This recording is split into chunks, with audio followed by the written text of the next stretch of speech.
kolleejjiin qajeelcha poolisii waliigalaa magaalaa Finfinnee qondaaltota poolisii yeroo jalqabaaf humna ofii isaa leenjisaa ture qondaaltota poolisii dhiira 807 fi dubartii 205 bakka kantibaan magaalaa Finfinnee Aadde Adaanach Abeebee argamanitti eebbisiiseera. Sagantaa eebbaa kanarratti kantibaa Adaanach Abeebee eebbifamtootaaf ergaa baga gammaddanii dabarsaniiru. Hojiin misoomaa fi hawaas dinagdee magaalaa Finfinnee keessatti hojjetamaa jiru itti fufiinsa qabaachuuf nageenyi murteessaa ta'uu kan himan kantibaa Adaanach wayita ammaa kanas hojii nageenyaa qindoominaan hojjetamaa jiruun nageenyi magaalattii sadarkaa amansiisarra ga'eeraa jedhan. የአዲስ አበባ ከተማ አስተዳደር ዋናው ትኩረት የከተማዋን ነዋሪዎች ኢኮኖሚያዊ አቅም መገንባትና ጥየፈነው ጉዳን ቡልቺንሳ መጋላ ፍንፍኔ ሆምና ዲነግዴ ጅራቶታ መጋላቲ ጃሩን ጅሬኛ ሐዋሱማ ፎየሱን ሚሶመት ፉፊንሳ ቀብዱ ጎምሱፍ ረኮ ቡልቺንሳ ጋሪ ፉራዴሙን በዳድን ሁንደገሌስ ምርከኔሱዳ ከናፍሞ ነገኝት ፉፊንሳ ቀቡ ወርባቺሳዳ ነገኛ ዋራዋ ምርከኔሱን ሞ ሆጂ ብሩፍ ቡልቺን ዋን እንታኔፍ ፖሊሲ መጋላ ፍንፍኔ ደበለቴ ቃሙሊ ነገኛ ሁንዲ ራያ ነገኛ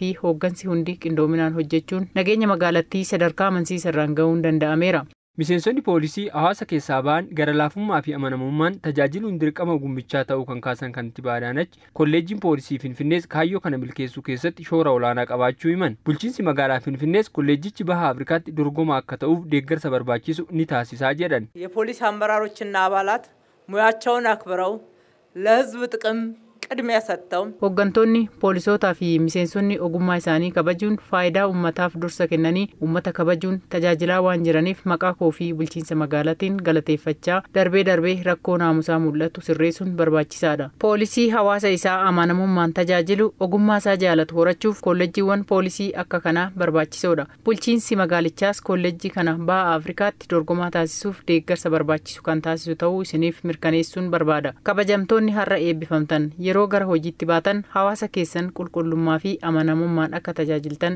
imaanan jedha. Ajajaa olaanaan qajeelcha poolisii waliigalaa magaalaa Finfinnee Komishinar Geetuu Argaa'u gama isaaniin magaalaa Finfinneetti nageenyi kan waara'ee fi yakki kan irratti hojii nageenyaa teekinooloojiin deeggaruu fi hawaasa abbaa nageenyaa taasisuu ni jedhan. ከተማችንን ብሎም ሀገራችን ኢትዮጵያ የጀመረችውን የልማትና የእድገት ጉዞ magaalaan keenyas ta'ee biyyi keenya Itoophiyaan misooma fi daandii guddinaa eegalte milkeessuuf hojii nageenyaa waaressuu hojjechaa turuu fi bu'aa nama boonsu galmeessaa dhufuun keenya ni beekama. Bu'aa kana akka finnuuf gochoota nu gargaaran keessaa tokko teekinooloojiitti fayyadamuu humna loojistikii keenya guddisuu fi hawaasaas abbaa nageenyaa taasisuudha. Kanaanis yakka hir'isuun danda'ameera. Dhiibbaa alaas ta'ee keessaa faayidaa biyyaalessaa Itoophiyaa tuquuf dhufu qolachuuf dhaabbilee nageenyaa miseensonni poolisii qophii ta'uu akka qabanis dhaaman Komishinar Geetuu Argaa'u. Poolisii Federaalaatti Komishinara Ittaanaa fi ajajaa olaanaan to'annoo yakkaa Komishinar Jeneraal Malaakuu Faantaa farreen nageenyaa garaagaraa magaalaa Finfinneetti carraa akka arganneef ga'een poolisiin baataa jiru guddaadha jedhan. የተለያዩ ጸረ ሰላም ኃይሎች